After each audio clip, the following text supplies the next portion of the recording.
इंसान जब पैदा होता है तो अपने साथ सिर्फ सांसों की डोर लाता है, सर्वाइवल का एहसास। ज़िंदगी का सबसे बड़ा मकसद अपने आप को सर्वाइव करना है, इब्तदाई मकसद। उसके बाद जब फर्दर इंसान चलता है अपनी ज़िंदगी में तो देखता है कि उसके सांस ने इस दुनिया में कितने सुर बिखेरे हैं, कितनी खुशबुएँ लाई हैं, कितनी रहमतें नाजिल हुई हैं और कितनी ही ज़हमतों का बाइस बनी है ये ज़िंदगी।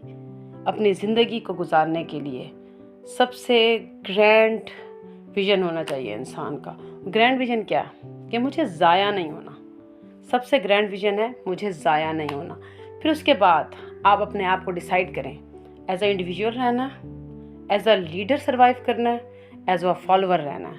उसके मुताबिक अपने विज़न को एक्सटेंड करें, अपनी लाइफ को लाइन दें।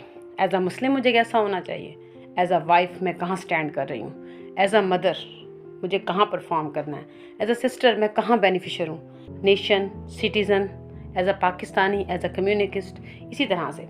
और किसी भी मकसद हयात को फर्दर एक्सप्लेन करने के लिए 3 चीज़ों की ज़रूरत होती है, होप, फेयर और पैशन। अरबी में इसके लिए लफ्ज़ आते हैं अल खौफ, अवर रिजा वल हुब। जिस मकसद के लिए ये 3 चीज़ें मौजूद होंगी तो ये आपका मकसद हयात बनेगा और इसी रास्ते पे चलना आपको ज़रूरी है। अगर आपको अपने मकसद के साथ उम्मीद नहीं है तो ये आपका मकसद नहीं है। अगर आपको उससे खौफ नहीं है तो ये आपका मकसद नहीं है। और अगर मोहब्बत नहीं है तब तो ये मकसद है ही नहीं।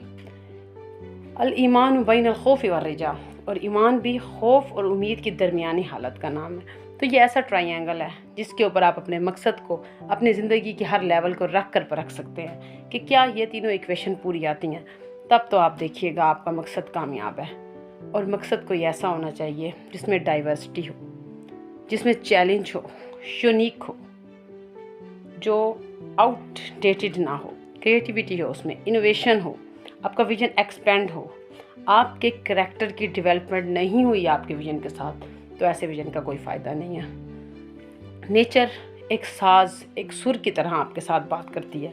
जब आपके अंदर ये सवाल असल में पैदा होता है तो इसके जवाब आपको नेचर खुद देती है।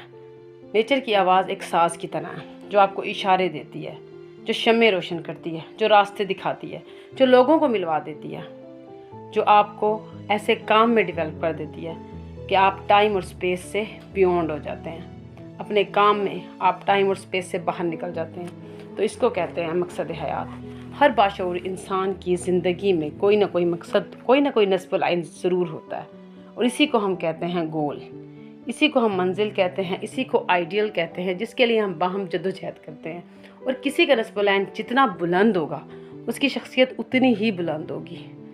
जितना मतलूब बुलंद होगा शख्सियत भी उतनी ही बुलंद हो जाएगी। ये इक्वेशन बिल्कुल वाइस वर्सा है। जितना मतलूब पस्त होगा शख्सियत उतनी पस्तर हो जाएगी। सूरत हज में अल्लाह ताला ने फरमाया सोइफ़ुत तालिब वल मतलूब, जिसका मतलूब ही कमज़ोर है उसके तालिब भी कमज़ोर ही होगा। और सबसे पस्त दर्जे का जो नस्ब लाइन है वो क्या है, अपने आप के लिए ज़िंदगी गुजारना, अपने लिए मेहनत करना, अपने ही हुस्न का दीवाना बना फिरता हूँ, अपने आप को हर मैदान में कामयाब देखना। मेरा गलबा, मेरा इक़्तिदार, मेरी खिदमत, मेरी खलवत, मेरी इज़्ज़त, मेरी दौलत, मेरी शोहरत, और इसके लिए भाग दौड़ और कोशिश करना और दिन रात लगे रहना। इसके लिए भी बहुत मेहनत की ज़रूरत होती है। लेकिन एट द एंड ऐसा इंसान जिसके लिए नस्बुल आइन वो खुद हो, वो तो एक टाइम पे अपनी माँ को, अपने ईमान को, अपने दीन को, अपने मुल्क को और अपने मफाद के लिए हर चीज़ को दाव पे लगाने के तैयार रहता है। एट द एंड मौत के वक्त 3 लोग हमारे सामने आके खड़े होते हैं और वो कहते हैं तुम हमारे मुजरिम हो।